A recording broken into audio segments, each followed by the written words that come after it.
Bienvenidos a Los Chavos Rucos. Señores, hoy tenemos un invitado especial, el licenciado Tobías Crespo, diputado aquí de la circunscripción 2 en Santo Domingo. Señores, hoy les vamos a hacer las preguntas que no se lo hacen normalmente en otro programa. Nos vamos a lo personal.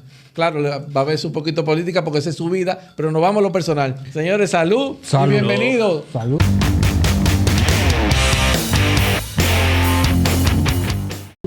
Salud. O sea que hoy comenzamos con Tobías y después vamos con el diputado Crespo.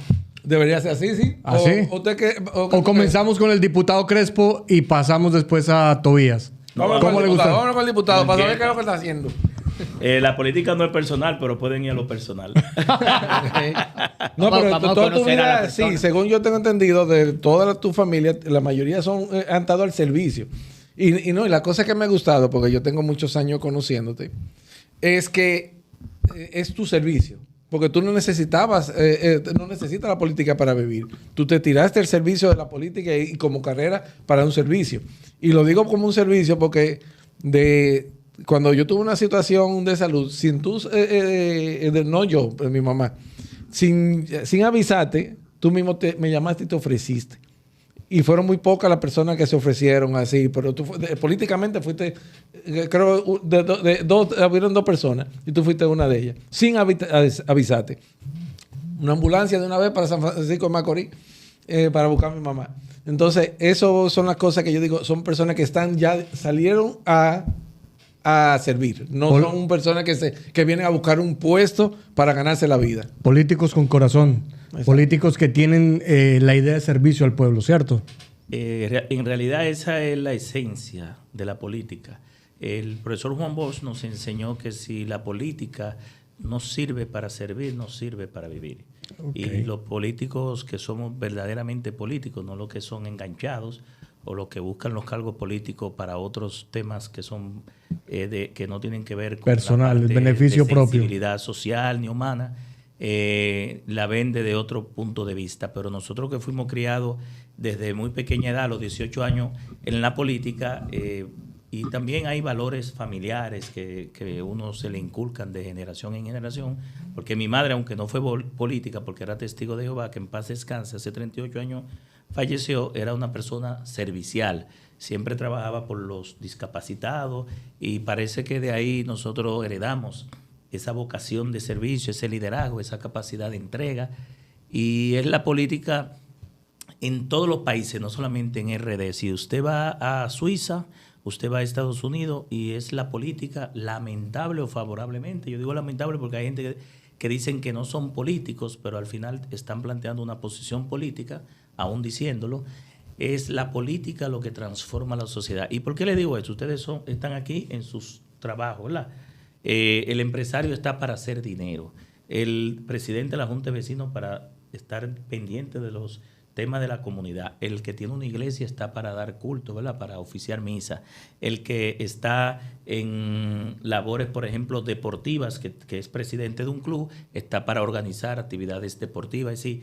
Pero son los políticos en todos los países del mundo, lo único que están dedicados y especializados a políticas públicas y establecer planes, proyectos y programas para cambiar la sociedad, para transformar la sociedad.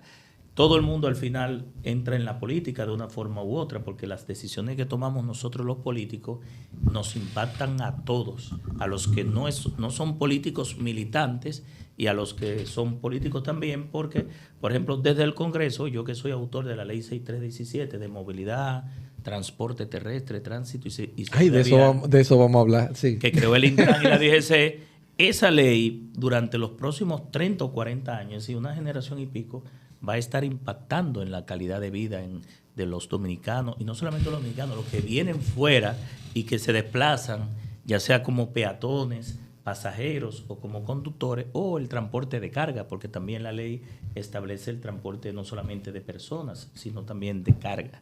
Entonces yo creo que la política es una actividad, es una ciencia, primero es una ciencia y es un arte, y es una actividad social y humana, donde la solidaridad realmente aplica. Yo recuerdo que mi mamá siempre me decía... ¿Tu mamá, maestra? Maestra, sí. Hay una escuela en Asua que lleva el nombre de ella y el pabellón de sordo lleva el nombre de mi hermano Luis Manuel. Ella me decía mi tobo, pues yo me crié en la falda de ella, ¿verdad? Siempre hay un hijo que se cría, éramos 10, 7 varones y 3 hembras. Siempre hay un favorito. No quiero decir para no decirlo así. Crea susceptibilidades, pero siempre hay uno que está más apegado o que siente más el calor de la madre y viceversa. Y tú me decía, no, pero sí. Me decía, Tobo, conténtate más en dar que en recibir, que las bendiciones te van a llegar. Y de verdad que sí, cuando uno tiene esa capacidad que Dios le da y esa facultad de poder ayudar al otro, de poder servir, de poder resolver problemas, uno se siente como un príncipe. Cada vez que uno resuelve un problema, como que su ánimo, su autoestima se levanta, porque los políticos somos o pretendemos ser los puentes entre los que no tienen o no deciden y los que deciden. Y en ese sentido también me decía que haz bien y no mires a quién. Sí. Es decir, que lo que hace la mano derecha que no lo sepa sepa la izquierda, aunque a veces nosotros los políticos cacareamos todo lo que hacemos, lo divulgamos, porque también se dice que si usted hace algo y no lo dijo y no lo divulgó, no se hizo. No, porque también es la publicidad, porque Claro. ustedes son un instrumento también, ustedes son un producto que también están vendiéndose para el futuro. Y mira que tú me estás recordando eso, pero uno hace tanto el bien, que son tantos. Yo recuerdo una experiencia, yo vivo muy cerca de aquí, y bajé con mi esposa y mi hija, y había un seguridad que estaba ahí al lado del mismo vehículo cuando yo abrí, y el señor se sorprendió, me dijo, Tobías Crespo, yo tenía años por conocerlo, porque tuvo una experiencia igual ahí en Fundación. Fundación es uno de los barrios más viejos de mi circunscripción, ahí, sí, cogiendo en Arroyo Manzano, girando a la izquierda, sí, y subiendo hacia Los Girasoles. Creo que yo tenía un terreno por ahí, que estábamos tratando de ayudarte también. Y era para la Junta, su esposa, para la Junta, sí, que iba a poner por esa zona un centro de servicio para toda la parte noroeste del Distrito Nacional y de la provincia también. Y se paró y me dijo, yo quería conocerlo porque mi esposa murió, nada más tenía 50 pesos. Y es verdad que cuando a uno le llega la tragedia, uno no está preparado. Sí. Porque si está enfermo, si ya está agonizando, uno prepara, ¿verdad?, esa despedida de un familiar. Y yo hablé con Fernando, una persona de ahí de usted de Fundación, y usted me hizo todo. Y esa persona yo no la conocía ahí. Y qué bueno que me lo dijo delante de mi hija, que es la menor, la más pequeña, y de mi esposa, que aunque mi esposa me conoció político, ella es muy sensible también y ayuda mucho, su papá ayudaba mucho y me ayuda en la política y en la campaña, pero sí los hijos de uno tienen que ir viendo esos testimonios. El ejemplo. Esos ejemplos como que ha valido la pena, porque cada vez que uno escucha lo que tú estás diciendo ahora, lo que me dice el Señor, y mucha gente que uno no conoce, recuerdo en los Jardines del Norte, precisamente una cena de diciembre, estaba en la mesa principal, llegué un poco tarde, es la cena que siempre me invitan, porque yo soy de los Jardines del Norte desde el año 1974, llegué ahí a los 6 años de edad, tenemos 51 años, y me siento en la mesa y un joven que está ahí me dice, hola, yo quería conocerla, por usted mi mamá está viva. Y yo le dije, no, por mí no, tu mamá está viva por Dios. Porque dime qué pasó. Y él me dijo, bueno, y es verdad, así ocurrió. Usted estaba en el Congreso, en una sesión, y Aquilito, que en paz descanse también, que era una persona que me coordinaba aquí en La Agustinita y en la del Club de Obras Públicas, era el presidente de la Asociación de Dueños de Escuela del Distrito Nacional, y una persona que desde que me conoció me hizo como... Él me decía que yo era su hijo número 9. Y no era que él lo decía, sino que me lo hacía sentir, y lo peor de todo es que también yo me lo creí. Es decir, cuando ese señor me llamaba, yo nunca le decía que no, porque siempre me dio la mano. Él me dijo, usted estaba en el Congreso, Aquilito lo llamó desde la escuela de aquí, que él tenía la Tiradentes, usted dejó la sesión, subió, buscó a Aquilito con mi mamá, y recuerdo que la doña, como de agradecimiento, porque no sabía, me tenía como unos pastelitos, algo de agrado, porque el dominicano es muy agradecido. Sí. Nos montamos en mi vehículo y de ahí cogimos aquí mismo a Obras Públicas y logramos insertar a ella en medicamentos de alto costo. Era una paciente de cáncer. Imagínate. Y esa señora, yo creo que recientemente murió, pero duró alrededor de 7 u 8 años por esos medicamentos de Torcoto. Y al final yo no conocía a su hijo. A ella sí la conocí, porque de verdad que fui con ella. Y qué lamentable también que la persona que me ayudó en alto costo, Giselle Vázquez, también lamentablemente murió de cáncer. Ay, Dios, qué lástima. Lo siento mucho. Bueno, señores, por esa gente que se nos fueron también, Bueno. tenemos mucho. Salud.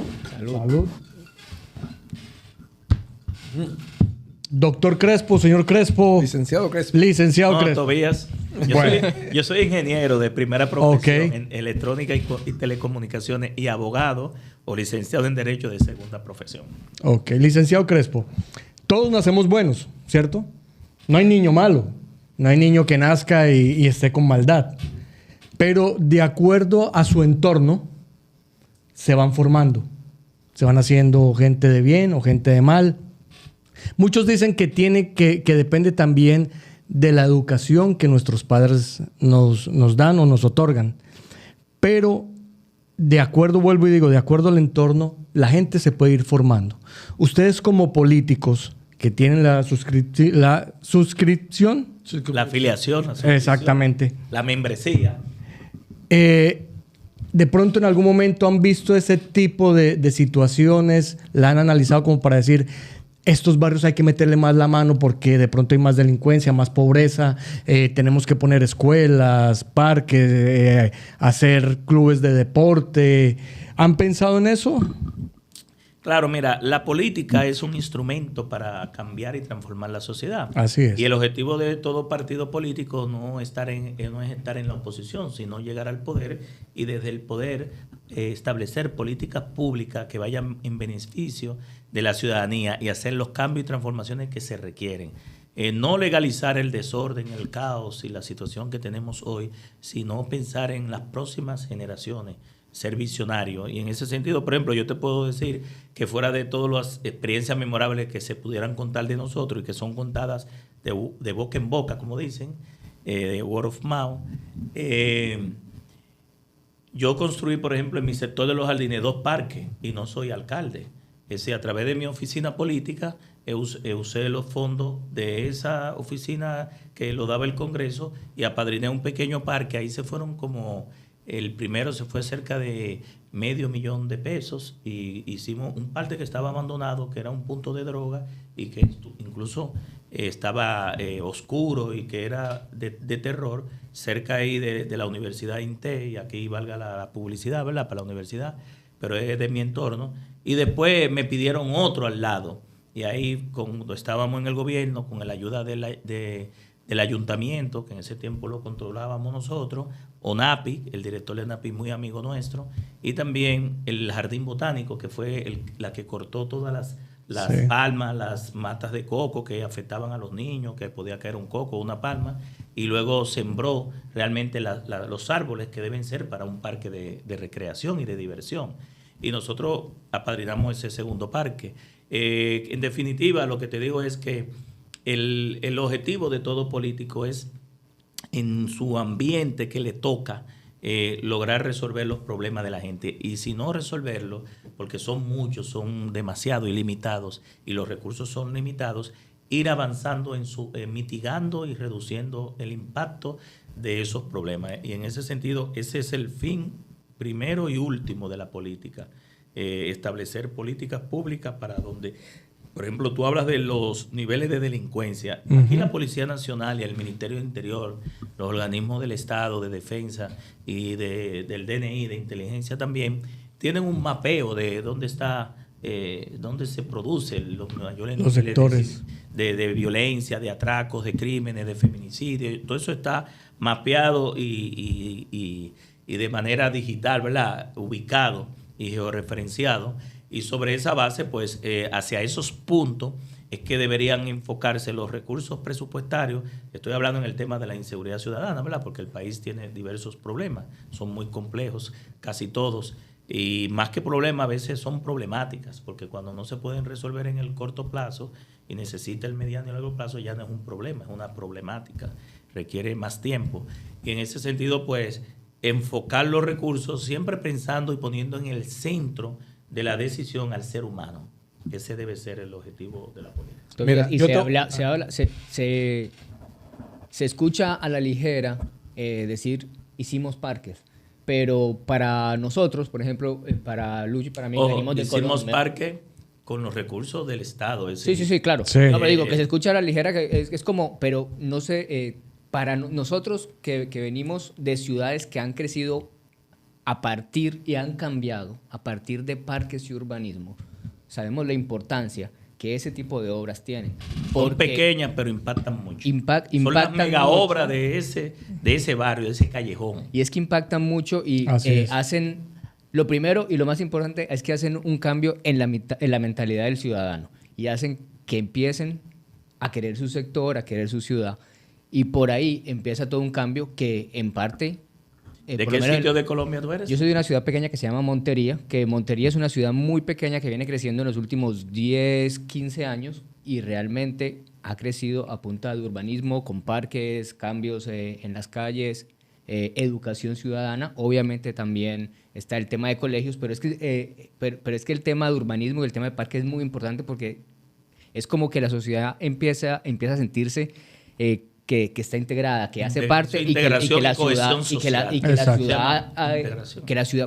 uno empieza a sentir como la ciudad es mía, la ciudad la quiero y todo eso empieza a ser un Yo cambio. te digo que los felicito a ustedes en Colombia. Yo vine no hace 2 semanas, yo vine hace 2 semanas, el otro viernes de arriba estuve en Bogotá 4 días, estuve en Medellín 2 días, estuve en Cali, volvimos otra vez a Bogotá y retornamos la semana de arriba. ¿De trabajo o paseo?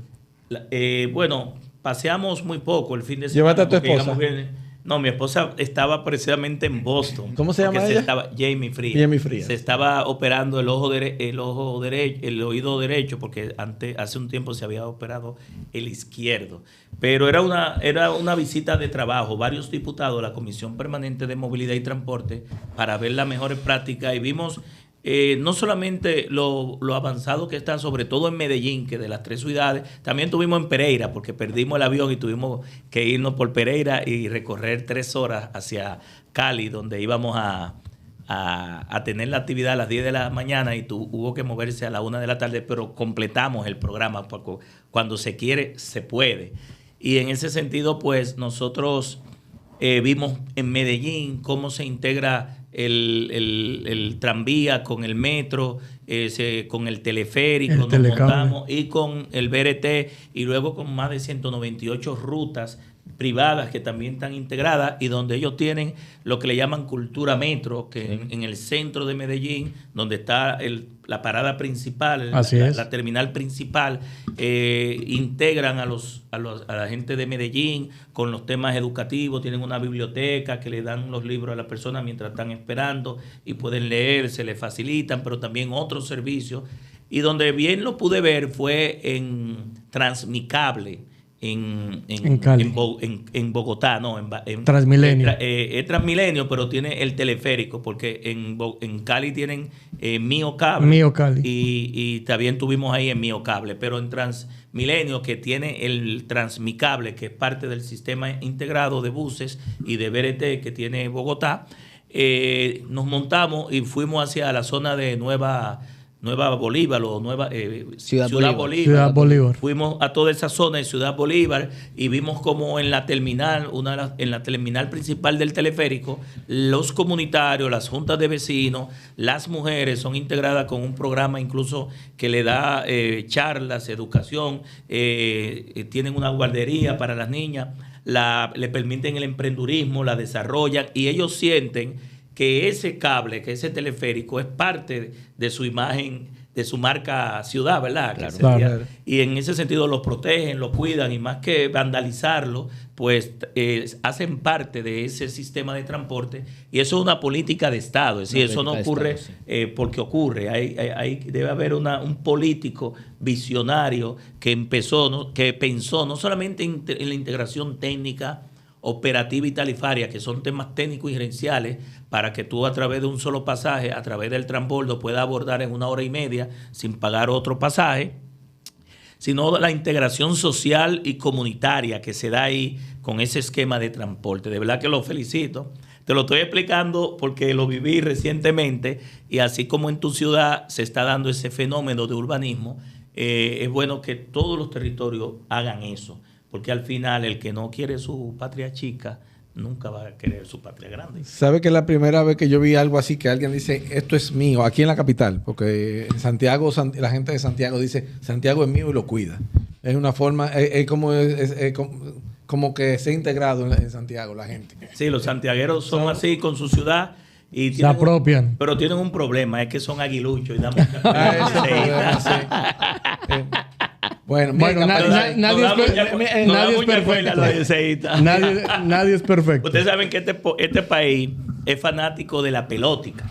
¿Saben lo que es la pelótica? Cuando no está en política, está en pelota. Cuando no está en pelota, está en política. Es así. Bueno, aquí en la capital, lo que iba a decir es que aquí el cariño que lo cogieron fue al metro. La gente se ha cogido el metro. Hermano, la gente criticó mucho a Leonel Fernández, sobre todo los que hoy están gobernando, que ese metro no era necesario. Quítele esa dolina del metro al Gran Santo Domingo para que usted vea el caos que se arma en la capital. hace falta y la más. gente ha hecho, tú le dices a la gente de Villamella, de Punta, de toda esa zona, de Sabana Perdida, que tú le vas a quitar eso y tienes que mandarte. Mira, te voy a contar un poquito antes de irme más personal contigo, porque quiero irte política y personal.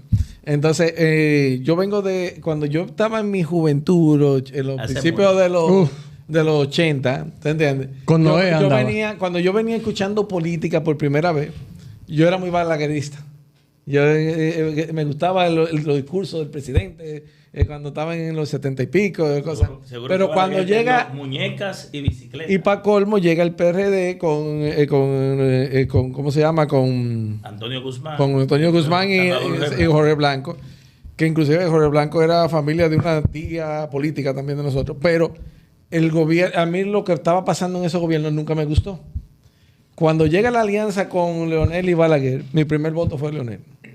Y ahí fue. Pues esa fue mi primera vez votando. Yo vine de viaje y yo estaba aquí, aproveché y di mi primer voto fue por Leonel Fernández. Y ese, no porque soy partidista ni porque cosas, sino porque fue lo que pasó. Hay que ir a votar. Hay que votar. Pero... Sí. Porque si tú no votas y no decides, otro decide por ti. Y todos los cambios no sirve. de infraestructura que venía haciendo, que también que Balaguer también hacía muchas, y lo hizo Leonel Fernández, de que si elevados, que si los túneles y eso. Que se vieron los trabajos, en verdad, aquí en esta capital. Y dije, bueno, es un trabajo. Los 3 hospitales traumatológicos que hoy tenemos los construyó Leonel. El Darío Contreras, el Juan Bosch de la Vega, el Ney Arias Lora, la ciudad sanitaria de ahí que está, y empezó la ciudad, el centro sanitario aquí donde está en la circunscripción 3 también. Exacto, ¿no? Y todas las cosas tecnológicas, el parque tecnológico. El parque cibernético, el ITLA, los institutos tecnológicos comunitarios. Leonel fue que llevó las computadoras a las escuelas.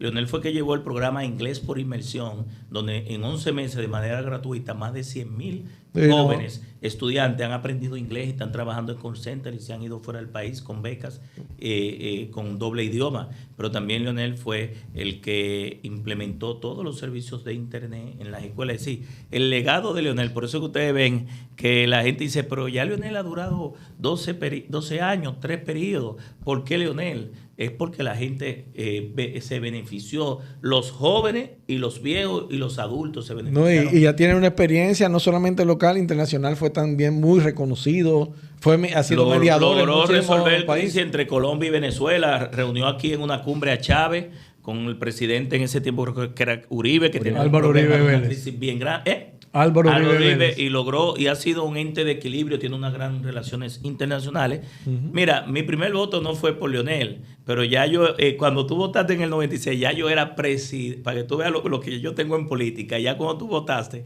ya yo era presidente de Leonel 96, desde el barrio Kennedy, allá en la Máximo Gómez hasta Los Jardines. Ya yo presidía un movimiento de apoyo a Leonel, pero mi primer voto fue por Don Juan, por Juan Bosch. en el año 86. Yo cumplo año el 16 de mayo y me dieron una cédula de esas que eran viejas, que parecía el librito. Y como a los 4 días después de mi cumpleaños eran elecciones, me la dieron que votaba, porque tú sabes que le ponen no vota cuando es menor o cuando es policía y militar. Y me la dieron que votara. Y entonces Juan Bosch no era el favorito. Pero yo entré al PLD y a la política influido por Juan Bosch. Tú vas a mi oficina y yo tengo a Juan Bosch en la entrada, en la parte de acceso principal. Okay. Juan Bosch con Duarte y Juan Bosch con Eugenio María de Hostos. Y entra a mi despacho y va a haber un dibujo de Juan Bosch detrás de mí. Y en el lateral va a ver a Juan Bosch con el pueblo. Y vas a ver también varias estatuillas de bronce de Juan Bosch que me han sido regaladas. Y yo entro a la política inspirada por el maestro, guía y líder que fue de nosotros, que fue el profesor PLD. Juan Bosch, y del PLD, y también de la Fuerza del Pueblo, aunque Leonel fue que fundó el partido, porque el primer congreso de la Fuerza del Pueblo le pusimos el nombre del profesor Juan Bosch. Y en ese sentido, cuando mi papá veía la noticia, yo muy joven, empezaba a escuchar a Juan Bosch explicando los temas económicos, los temas sociales, los temas políticos, los temas internacionales. Nos atrajo, y Juan Bosch no era graduado de nada. Ha sido el único maestro que ha dado clase en la Universidad Autónoma de Santo Domingo, que es la más vieja de América, más de 500 años, sin ser profesional, porque Juan Bosch era un autodidacta.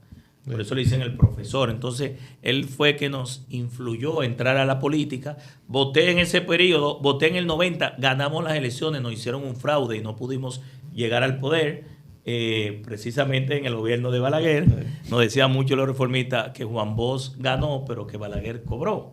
Y en ese sentido, ya en el 94, vuelve a haber otra denuncia de fraude, ya ahí se complica la situación, hay una crisis, y tú sabes que se tuvo que hacer el pacto, el Frente Patriótico, el Pacto por la Democracia, donde resultó ser en segunda vuelta electo por vez primera, y para beneficio del PLD, Leonel Fernández. Nunca pudimos llevar a Juan Bosch a la presidencia de la República, pero llevamos a Leonel.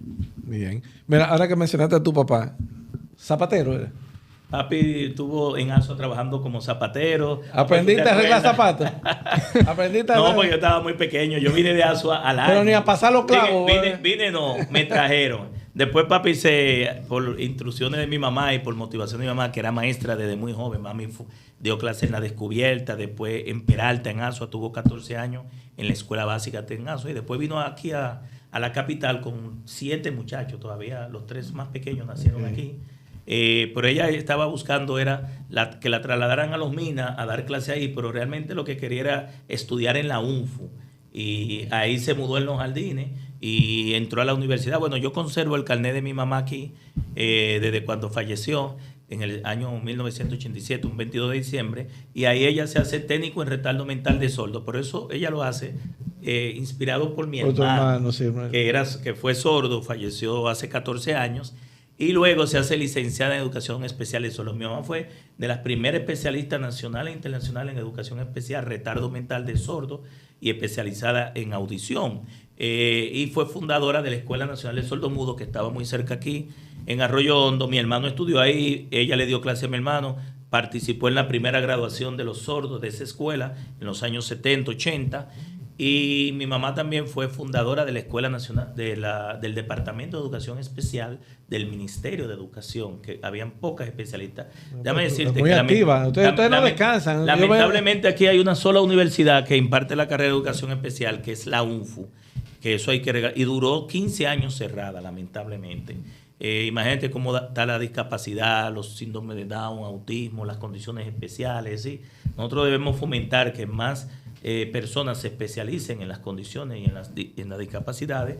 Y cuando ella fallece, pues una escuela que ella fue a fundar, ella volvió con cáncer a ASUA, ella llevó todas las maestras de aquí de la UNFU a UTESUR a darle clase a las que hoy están dirigiendo y dando clase en el Centro de Educación Especial. Eso te iba a preguntar si volvieron a ASUA. Celida Luisa Pérez de Crespo, que fue el primer centro de educación integral del país, porque tú tenías una escuela de sordos, una escuela de ciegos, una escuela de rehabilitación y de diferentes condiciones, pero estas son pabellones de todas las discapacidades, y tiene talleres incluso que todavía no lo ha terminado de construir el Ministerio de Educación. Desde esa fecha se han retardado mucho porque la visión que tenía mami era la que tuvo con mi hermano y que lo logró. Incluso a mi hermano le dieron una beca para estudiar fuera, pero no pudo tener la visa norteamericana, porque en Estados Unidos sí hay universidades que reciben personas con discapacidad. Aquí lo prohibían, pero ya están obligados todos a aceptarlo, aunque sea con un maestro sombra o espejo, ¿verdad? Y en ese sentido, pues, la visión que tenía mami era que toda persona que tuviera una condición, que saliera bachiller, pues se insertara en la vida laboral. Que, por ejemplo, mi hermano salió graduado en técnico en imprenta. Y mi hermano trabajó siendo sordo. Bueno, se hizo bachiller, estudió inglés siendo sordo y escribía el inglés mejor que yo. Siempre andaba con su papelito y yo no le hablaba. Bueno, yo soy el autor de la lengua de señas de la República Dominicana, que honra a mi mamá, a mi hermano y a la comunidad sorda que nos sigue desde hace más de 50 años. Y también de la ley que declara el 23 de septiembre del atleta con discapacidad. Las personas con condición me siguen a mí, todas las instituciones que manejan lo que es Quiéreme Como Soy, síndrome de Down, autismo, ADOSIN y todo eso. Entonces, mi hermano trabajó en imprenta, en la imprenta de la Escuela Nacional de Sordomudos. Luego se movió a una imprenta que estaba ahí en la San Martín, privada, que se llamaba Alticine, que era creo que de Gómez Díaz. Sí. Y finalmente en el 96, cuando Leonel llega en su primer gobierno, entra a la lotería y hasta que falleció mi hermano fue técnico de la imprenta de la lotería. Y ese modelo era lo que mi mamá, su visión, lo que quería implementar en República Dominicana. Introducirlos a la vida laboral. Claro. Pero a que se sientan no útiles. Hemos podido lograr. ¿De la familia alguno se quedó en Asua haciendo político allá? Ninguno. No, todos venimos aquí, los tres más pequeños, Manuel, que tú conoces, sí. A José y a Moisés nacieron aquí. Yo fui el último que nació en Asua, porque vinimos 7. ¿Tu papá se quedó allá? No, papi vive aquí, todavía papi está aquí en Los Jardines, tiene 92 años y está aquí. Nosotros siempre pasamos todos los días por allá, todos los hermanos. Y entonces, pero en el caso específico de mi papá después se hizo técnico en imprenta y durante mucho tiempo en la capital y en toda la provincia de Santo Domingo trabajó en la parte de refrigeración y aire acondicionado. Se hizo técnico por correspondencia. No sé si ustedes sabían que antes se hacía técnico por correspondencia, pero ahí te daban la teoría y la práctica. Y con eso pudo levantar una familia junto con mi mamá, pudo levantar una familia de 10 hermanos. Todos somos profesionales, algunos con 2, 3. Yo, por ejemplo, estoy haciendo mi tercera maestría, 2 profesiones. Somos académicos, heredamos eso de mi mamá, porque yo empecé a impartir clases muy temprano en APEC, a los 23 años, duré 4 años dando clases en APEC, di clases en la UAS, di clases en Pucamaima, en Codetel, que fue una de las empresas que duré más tiempo trabajando privada, 13 años, de los 19 años hasta los 32, y salí alto ejecutivo. 4 de esos 13 años fueron como instructor de nuevas tecnologías. Y cuando salí de Codetel, mi empresa obtuvo subcontratado todos los entrenamientos de nuevas tecnologías. Hay otro hermano mío que da clase en la UAS, 2 hermanos míos dan clase en la UAS, yo también di clase en la UAS. Y mi hermana más pequeña le dio clase a 2 de mis hijos. Y tenemos esa vocación. Una de mis hermanas mayores tiene un nursery que atiende niños y que le dan clases ahí también en Boston. Así que llevamos cada paso que nosotros damos, siempre vemos a Celida Luisa. Sí, dando un paso hacia lo personal, nos contabas que la vocación de servicio viene precisamente de la madre, de tu mamá, ¿verdad? Sí. ¿Y cómo es que esa vocación de servicio se convierte en política? Porque de los hermanos hay varios políticos, ¿no? Es contradictorio. ¿Y tú sabes por qué es contradictorio? Porque mi mamá era testigo de Jehová. Y los testigos de Jehová no se meten en política. Mi mamá ni votaba. En mi casa no se hacía política mientras mami estuvo viva. Desde que mi mamá fallece, parece que se nos soltaron los diablos de la política. Sí. Que no es malo, porque mientras mi mamá con los testigos de Jehová predicaba, evangelizaba, sí, y llevaba las buenas nuevas, ¿verdad?, la enseñanza de la Biblia, nosotros en la política llevamos, así como Jesucristo llevaba el mensaje, en la política nosotros lo llevamos a la práctica, porque es que no hay teoría sin acción, no hay filosofía sin acción, no hay dogma. Es decir, una iglesia necesita tener unos principios teológicos, espirituales, ¿verdad? Para influir en la gente, pero eso hay que llevarlo a la realidad. Sí, claro. Entonces, la teoría y la práctica deben llevarse juntas. Entonces, esa fue la contradicción, que mi mamá nunca se involucró en política, no le gustaba la política, no se metió en política, no, mientras No yo tuve participó en política. porque era testigo de Jehová, y los testigos de Jehová ni siquiera votan. En ese sentido, fue después que ella fallece que a nosotros se nos dispararon. Bueno, Yo digo los diablos, pero sí. son los santos de la política. y los hijos, Lo digo en relación a ella, que Mira, no profesaba la política. mira, y dentro de tus hijos y tus sobrinos, ¿viene esa vena política también? La herencia. La herencia la ¿Qué tienen. dicen tus hijos? Porque los hijos son Sí, siempre... eso quería ir. Qué bueno que Sí, tiene la es que- familia. es que- Vámonos para la familia. Los hijos son los hijos que son mejor los lo más juzgan a ¿Cuántos uno. hijos tienes? Yo tengo 5 hijos, 4 biológicos y uno adicional con mi esposa. Ok. Es decir, criado por mí. Y biológicos míos son 4. Yo tengo la mayor tiene 33 años, es abogada y tiene 2 maestrías. Ahorita va Esa- para la política tú, a ver. Ella dice que no, pero en definitiva le estoy viendo, si yo le mando los discursos de cómo ella habla, no es que me imita, es que yo la imito a ella. Ok. Y en ese sentido, su accionar, a ella no le gusta mucho el tema de la política. Tengo el varón siguiente, que ese sí le veo una vena de sensibilidad, de preocuparse por los problemas, de Ok. dedicarse Al servicio. al servicio, pero los 2 grandes, ellos deniegan de la política. Incluso yo tuve en el 2016, estoy confesando aquí, tuve casi que obligarlo para capacitarlo como defensores del voto y que fueran suplentes de una mesa Ok. en los jardines. Me ganaron esa mesa los 12. En la hija mayor saqué 103 votos, di una pela ahí. Y en la otra, del otro hijo mío, saqué 83 votos. Eso es mucho voto para un diputado cuando se dispersan los Ok. votos.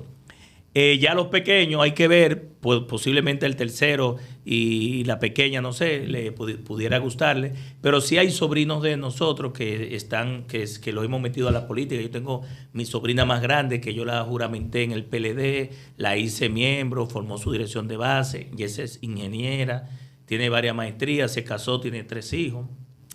No está tan involucrada en la política, pero sí da seguimiento. Hay otro que es el sobrino de mi hermano Manuel Crespo, que es el delegado político, Sí. que ese sí está acompañando tanto a mi hermano Manuel y a mí, a mi hermano Moisés y a Rubio en las actividades. Ese está en política, le motiva la política y creo que hasta aspiraciones tiene para el próximo cuatrenio. Pero sí, nuestra familia nunca nos deja solos, es decir, porque mi mamá siempre nos decía, nunca hagan proyectos individuales y personales, siempre hagan proyectos en familia. Y entonces la política la hemos llevado en la familia, todos. E incluso nosotros estamos construyendo apartamentos y estamos 4 de los hermanos, un proyecto familiar, que precisamente tú sabes que tiene el nombre de mi mamá. Ah, qué rico. Qué bien. Mira, Dice- la familia, entonces, eso que tú dices, hacer los proyectos en familia. Y Jamie, cuando te dice, pues, yo quiero ir de viaje, ¿qué tú haces? Cuando ella quiere ir de viaje. Sí. No, ella va de viaje porque No, pero sí, ella tiene... contigo.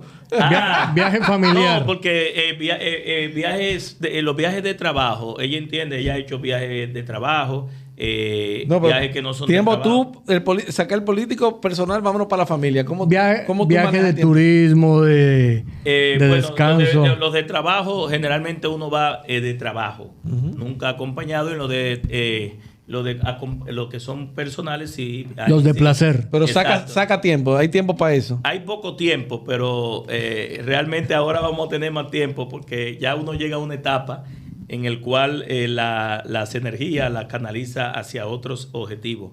Y en ese sentido, nosotros últimamente estamos viajando mucho. Yo duré mucho tiempo viajando. No me aburrí, no, me cansé, para no decir que me harté de los viajes. No me apiaba de un avión. Y eso te aleja mucho de tu familia. Así es. Y te produce mucha nostalgia. Sobre todo en mi caso, que trabajaba en una empresa de telecomunicaciones, iba solo a esos entrenamientos que generalmente eran en otro idioma, en inglés y en ciudades muy diferentes a las donde tú estás.